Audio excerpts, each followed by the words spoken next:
Okay mga Lods, this is an update dun po sa nangyayari sa mga Diskaya just to catch you up. So, pero bago muna yon, pakinggan muna natin sila nung campaign period. Okay? Pakinggan natin to si Sara Diskaya with Aramina. Naalala niyo ba si Aramina? Sexy star yan noon eh.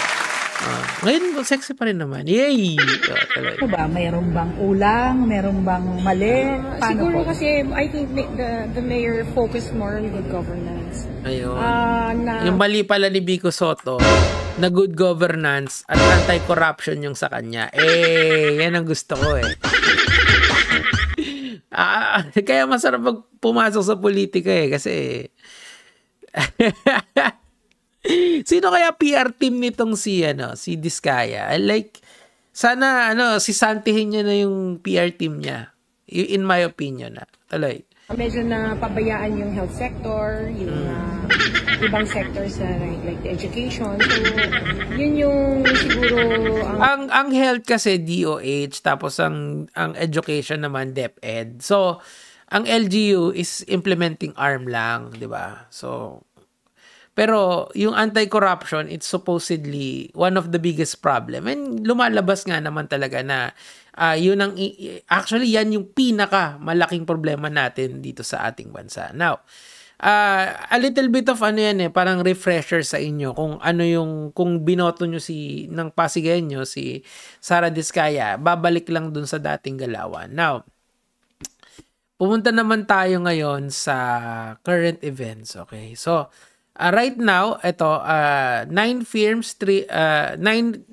Diskaya firms stripped of license as contractor. So, yung mga related na firms kay Sara Diskaya ay kanilang tinanggalan na ng tawag dito. Tinanggalan na ng lisensya.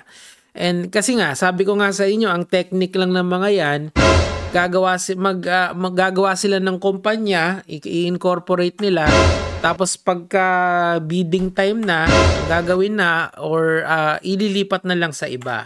Yung salitang divestment, maririnig nyo yan. I guess you should familiarize with that word, di ba?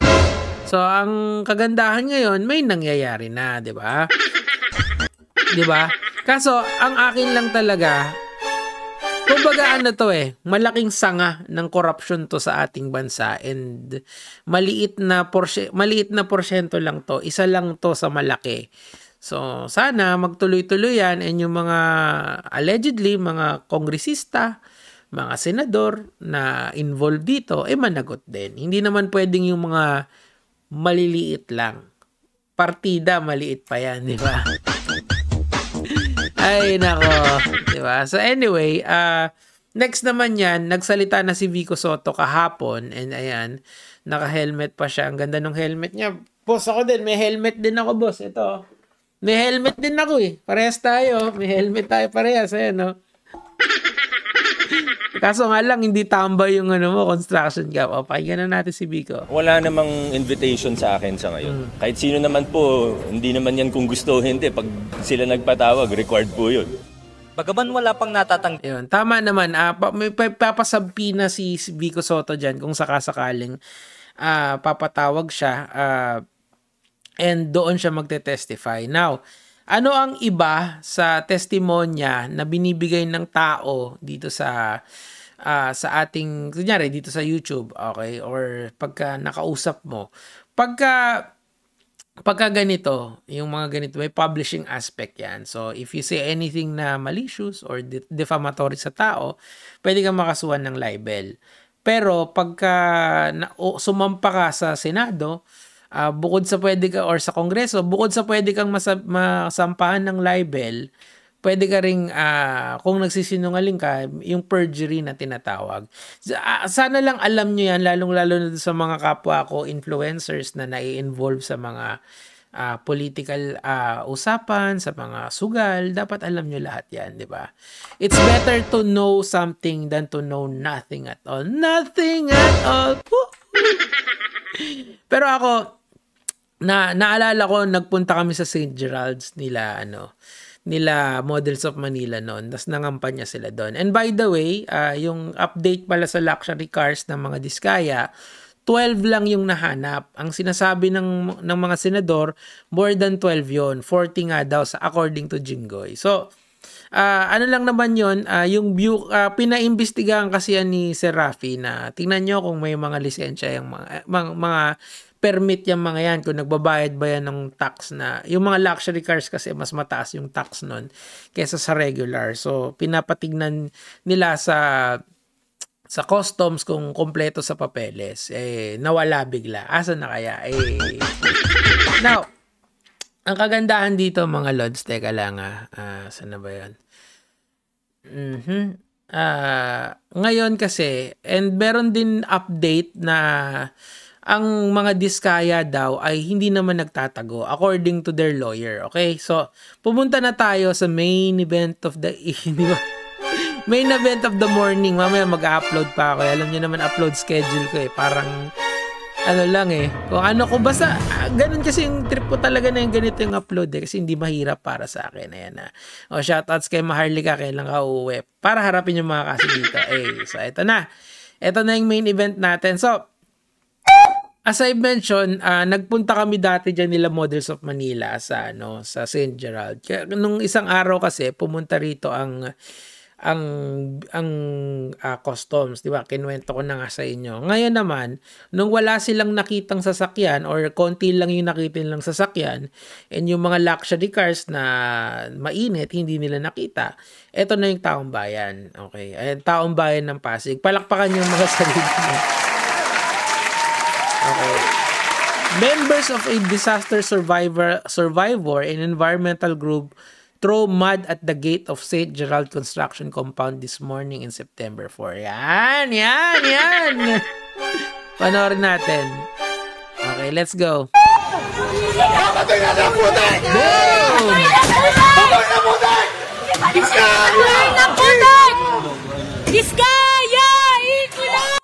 Bakit binato mo yung paloob? Wag naman doon na.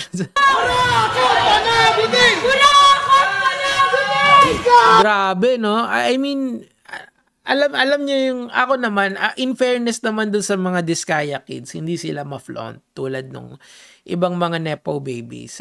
Pero, ako naaawa ako dun sa mga yun I mean, ano lang, as human sa yung pagkatao ko, syempre, nag-empathize tayo sa ganon. Pero sana lang din, yung mga magulang nitong mga to, ma-realize nila yung ginawa nila sa bayan natin, di ba? Hindi naman kasi, hindi naman kasi biro-biro.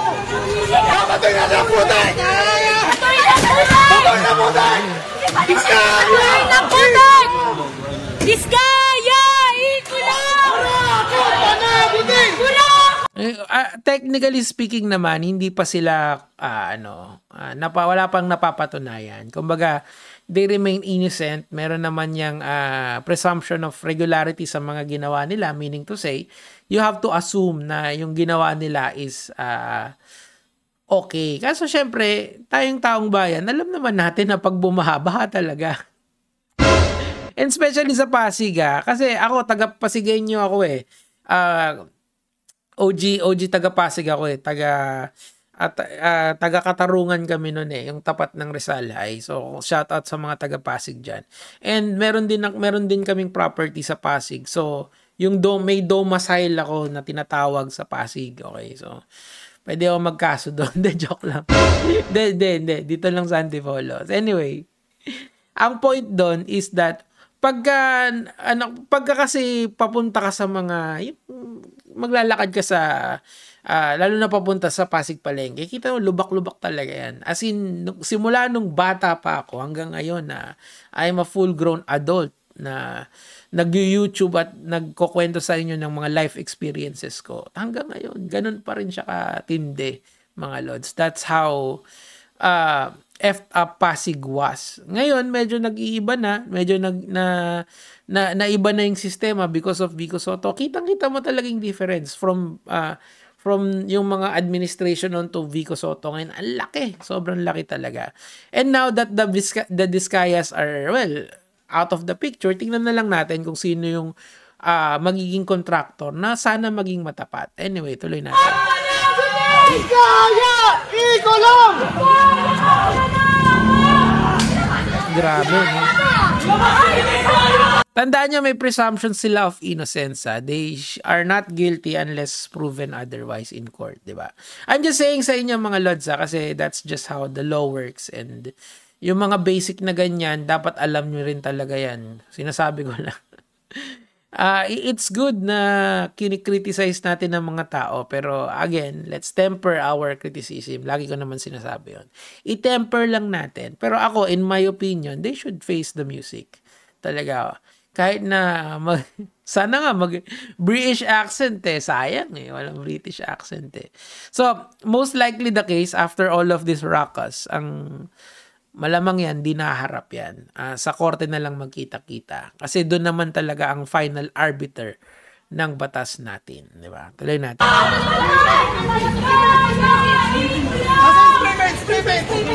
Nako, vandalism yan, idol. Vandalism yan, idol. Spray paint. Kitang-kita pa yung mukha niya. Hindi, baka maano ka kasi private property pa rin yan I mean, siguro yung pagbabato, it's kind of justified kasi and yung putek madaling tanggalin yan and talaga naman eto lang ano bang tawag dyan sa fiberglass yata yung tawag dito or yero yata ito. I'm not sure kung saan gawa yan hindi, nakalimutan ko yung tawag dyan kasi minsan ginagawang ginagawang bintana yung may ganyan para kung gusto mo lang yung hindi nabubuksan na bintana or gusto mong makamura, pero yero yata yan, I'm not sure. Pero huwag nyo namang spray paintan, baka makasuhan kayo ng vandalism. Tandaan nyo, lahat tayo may rights, miski yung mga taong hindi natin gusto. So, yung mga ganyan, siguro naintindihan ko yan na sa form of protest and madali laman linisin yan. Pero yung vandalized mo, wag naman. Wag naman. Pero, gets ko kayo. You are entitled to protest every time. Just make your protest peaceful. Yan lang naman po yung sa akin for today. Gege mga lods. Mayor Vico, sampa ka na!